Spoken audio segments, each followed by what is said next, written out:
कार्यक्रम में उपस्थित डॉक्टर कर्ण सिंह जी, मुजफ्फर अली जी, मीरा अली जी, अन्य महानुभाव, देवी और सज्जनों, आज जहान खुसरो में आकर मन खुश होना बहुत स्वाभाविक है। हजरत अमीर खुसरो जिस बसंत के दीवाने थे, वो बसंत आज यहाँ दिल्ली में मौसम है ही नहीं, बल्कि जहान खुसरो के इस आबो हवा में भी धुला हुआ है। हजरत खुसरो के शब्दों में कहें तो सकल बन फूल रही बरस सरसों, सकल बन फूल रही सरसों, अंबवा फूटे टेसू फूटे, कोयल बोले डार डार। यहां माहौल वाकई कुछ ऐसा ही है। यहां महफिल में आने से पहले अभी मुझे तह बाजार घूमने का मौका मिला।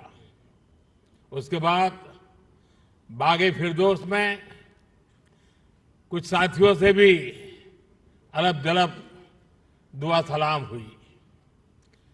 अभी नजरे कृष्णा और जो विभिन्न आयोजन हुए, असुविधा के बीच कलाकार के लिए माइक की अपनी एक ताकत होती है, लेकिन उसके बाद भी प्रकृति के सहारे उन्होंने जो कुछ भी प्रस्तुत करने का प्रयास किया, शायद उनको भी थोड़ी निराशा हुई होगी। जो लोग इस आनंद को पाने के लिए आए थे, उनको भी शायद निराशा हुई होगी। लेकिन कभी कभी ऐसे अवसर भी जीवन में बहुत कुछ सीख दे करके जाते हैं। मैं मानता हूं आज का अवसर भी हमें सीख दे करके जाएगा। साथियों, ऐसे मौके देश की कला संस्कृति के लिए तो जरूरी होते ही हैं, इनमें एक सुकून भी मिलता है। जहान खुसरो का ये सिलसिला अपने 25 साल भी पूरे कर रहा है। इन 25 वर्षों में इस आयोजन का लोगों के जहन में जगह बना लेना, ये अपने आप में इसकी सबसे बड़ी कामयाबी है। मैं डॉक्टर कर्ण सिंह जी, मित्र मुजफ्फर अली जी, बहन मीरा अली जी और अन्य सहयोगियों को इसके लिए बहुत बहुत बधाई देता हूं। जहान खुसरो का ये गुलदस्ता इसी तरह खिलता रहे, मैं इसके लिए रूमी फाउंडेशन को और आप सभी को बहुत बहुत शुभकामनाएं देता हूं। रमजान का मुबारक महीना भी शुरू होने वाला है। मैं आप सभी को और सभी देशवासियों को रमजान की भी मुबारकबाद देता हूं। आज मैं सुंदर नर्सरी आया हूं तो हिज हाइनेस प्रिंस करीम आगा खान को भी याद आना मुझे बहुत स्वाभाविक है। सुंदर नर्सरी को सजाने संवारने में उनका जो योगदान है, वो लाखों कला प्रेमियों के लिए वरदान बन गया है। साथियों, गुजरात में सूफी परंपरा का बड़ा सेंटर सरखेज रोजा रहा है। वक्त के थपेड़ों में एक समय उसकी हालत काफी खराब हो गई थी। जब मैं मुख्यमंत्री था तब उसके रिस्टोरेशन पर काफी काम करवाया गया था। और बहुत कम लोगों को मालूम होगा, एक जमाना था जहां सरखेज रोजा में बड़ी धूमधाम के साथ कृष्णोत्सव मनाया जाता था और बहुत बड़ी मात्रा में मनाया जाता था। और आज भी यहां कृष्ण भक्ति के रंग में हम सब रंग गए थे। मैं सरखेज रोजा में होने वाले सालाना सूफी संगीत कार्यक्रम में शिरकत भी अवसरन किया करता था। सूफी संगीत एक ऐसी साझी विरासत है जिसको हम सब मिलजुल कर जीते आए हैं। हम सब ऐसे ही बड़े हुए हैं। अभी यहां नजरे कृष्णा की जो प्रस्तुति हुई उसमें भी हमारी साझी विरासत की झलक दिखाई देती है। साथियों, जहान खुसरो के इस आयोजन में एक अलग खुशबू है। ये खुशबू हिंदुस्तान की मिट्टी की है। वो हिंदुस्तान जिसकी तुलना हजरत अमीर खुसरो ने जन्नत से की थी। हमारा हिंदुस्तान जन्नत का वो बगीचा है जहां तहजीब का हर रंग फला फूला है। यहां की मिट्टी के मिजाज में ही कुछ खास है। शायद इसलिए जब सूफी परंपरा हिंदुस्तान आई तो उसे भी लगा जैसे वो अपनी ही जमी से जुड़ गई हो। यहां बाबा फरीद की रूहानी बातों ने दिलों को सुकून दिया। हजरत निजामुद्दीन की महफिलों ने मोहब्बत के दिए जलाए। हजरत अमीर खुसरो की बोलियों ने नए मोती पिरोए और जो नतीजा निकला वो हजरत खुसरो के इन मशहूर पंक्तियों में व्यक्त हुआ। बन के पंछी भय बावरे, बन के पंछी भय बावरे, ऐसी बिन बजाई सांवरे, तार तार की तान निराली, जुम रही सब बन की डारी। भारत में सूफी परंपरा ने अपनी एक अलग पहचान बनाई। सूफी संतों ने खुद को महज मस्जिदों या खानकाहों तक सीमित नहीं रखा। उन्होंने पवित्र कुरान के हर्फ पढ़े तो वेदों के स्वर भी सुने। उन्होंने अजान की सदा में भक्ति के गीतों की मिठास को जोड़ी और इसलिए उपनिषद, जिसे संस्कृत में एकम सत विप्राहा बहुधा वदंती कहते थे, हजरत निजामुद्दीन औलिया ने वही बात हर कौम रास्त राहे दिने व किबला गाहे जैसे सूफी गीत गाकर कही। अलग अलग भाषा, शैली और शब्द, लेकिन संदेश वही।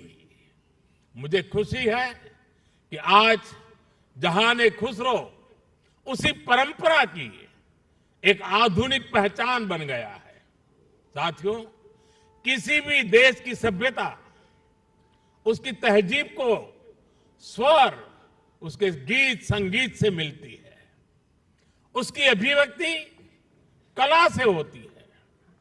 हजरत खुसरो कहते थे, भारत के संगीत में एक सम्मोहन है, एक ऐसा सम्मोहन कि जंगल में हिरण अपने जीवन का डर भूलकर स्थिर हो जाते थे।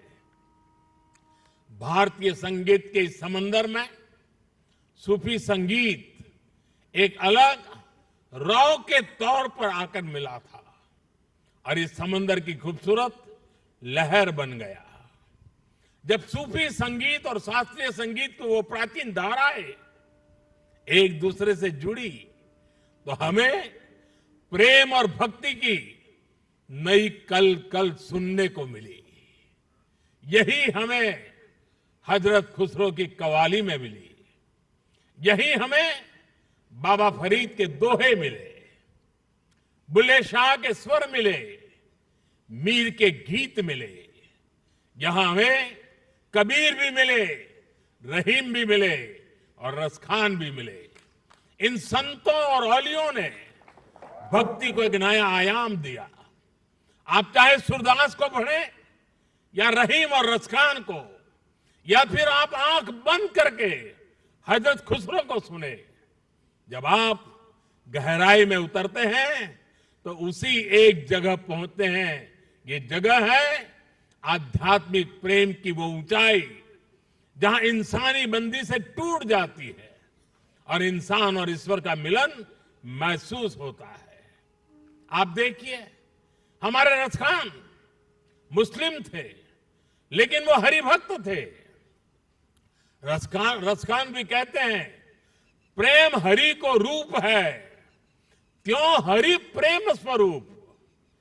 एक होई दुवैयो लसई, जो सूरज और धूप। यानी प्रेम और हरि दोनों वैसे ही एक ही रूप है जैसे सूरज और धूप। और यही एहसास तो हजरत खुसरो को भी हुआ था। उन्होंने लिखा था, खुसरो दरिया प्रेम का सो उल्टी वाकी धार, जो उतरा सो डूब गया, जो डूबा सो पार। यानी प्रेम में डूबने से ही भेद की बाधाएं पार होती है। यहां अभी जो भव्य प्रस्तुति हुई, उसमें भी हमने यही महसूस किया है। साथियों, सूफी परंपरा ने न केवल इंसान की रूहानी दूरियों को खत्म किया, बल्कि दुनियावी दूरियों को भी कम किया है। मुझे याद है, साल 2015 में जब मैं अफगानिस्तान की पार्लियामेंट गया था, तो वहां मैंने बड़े भाव भरे शब्दों में रूमी को याद किया था। 8 शताब्दी पहले रूमी वहां के ही बल्ख प्रांत में पैदा हुए थे। मैं रूमी के लिखे का हिंदी एक तर्जुमा जरूर यहां दोहराना चाहूंगा, क्योंकि ये शब्द आज भी उतने ही प्रासंगिक है। रूमी ने कहा था, शब्दों को ऊंचाई दे, आवाज को नहीं। शब्दों को ऊंचाई दे, आवाज को नहीं। क्योंकि फूल बारिश में पैदा होते हैं, तूफान में नहीं। उनकी एक और बात मुझे याद आती है। मैं थोड़ा देशज शब्दों में कहूं तो उसका अर्थ है, मैं ना पूरब का हूं ना पश्चिम का, ना मैं समंदर से निकला हूं और ना मैं जमीन से आया हूं। मेरी जगह कोई है ही नहीं। मैं किसी जगह का नहीं हूं, यानी मैं सब जगह हूं। ये विचार, ये दर्शन वसुधैव कुटुंबकम की हमारी भावना से अलग नहीं है। जब मैं दुनिया के विभिन्न देशों में भारत का प्रतिनिधित्व करता हूं, तो इन विचारों से मुझे ताकत मिलती है। मुझे याद है, जब मैं ईरान गया था, तो ज्वाइंट प्रेस कॉन्फ्रेंस के समय मैंने वहां मिर्जा गालिब का एक शेर पढ़ा था, जनुनत गर्बे नफ्से खुद तमाम अस्त, जे काशी पाबे काशान निम गाम अस्त। यानी जब हम जागते हैं तो हमें काशी और काशान की दूरी केवल आधा कदम ही दिखती है। वाकई आज की दुनिया के लिए, जहां युद्ध मानवता का इतना बड़ा नुकसान कर रहा है, वहां ये संदेश कितने काम आ सकता है। साथियों, हजरत अमीर खुसरो को तृतीय हिंद कहा जाता है। भारत की तारीफ में, भारत से प्रेम में उन्होंने जो गीत गाए हैं, हिंदुस्तान की महानता और मनमोहकता का जो वर्णन किया है, वो उनकी किताब नू सिफर में देखने को मिलता है। हजरत खुसरो ने भारत को उस दौर की दुनिया के तमाम बड़े देशों से महान बताया। उन्होंने संस्कृत को दुनिया की सबसे बेहतरीन भाषा बताया।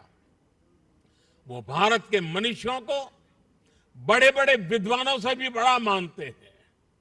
भारत में शून्य का, गणित और विज्ञान और दर्शन का ये ज्ञान कैसे बाकी दुनिया तक पहुंचा, कैसे भारत का गणित अरब पहुंचकर वहां पर जाकर के हिंदसा के नाम से जाना गया। हजरत खुसरो न केवल अपनी किताबों में इसका जिक्र करते हैं, बल्कि उस पर गर्व भी करते हैं। गुलामी के लंबे कालखंड में जब इतना कुछ तबाह किया गया, अगर आज हम अपने अतीत से परिचित हैं तो इसमें हजरत खुसरो की रचनाओं की बड़ी भूमिका है। क्यों? इस विरासत को हमें निरंतर समृद्ध करते रहना है। मुझे संतोष है जहां खुसरो जैसे प्रयास इस दायित्व को बखूबी निभा रहे हैं और अखंड रूप से 25 साल तक ये काम करना ये छोटी बात नहीं है। मैं मेरे मित्र को बहुत बहुत बधाई देता हूं। मैं एक बार फिर आप सभी को इस आयोजन के लिए बधाई देता हूं। कुछ कठिनाइयों के बीच भी इस समारोह का मजा लेने का कुछ अवसर भी मिल गया। मैं इसके लिए मेरे मित्र का हृदय से आभार व्यक्त करता हूं। बहुत बहुत धन्यवाद, बहुत बहुत शुक्रिया।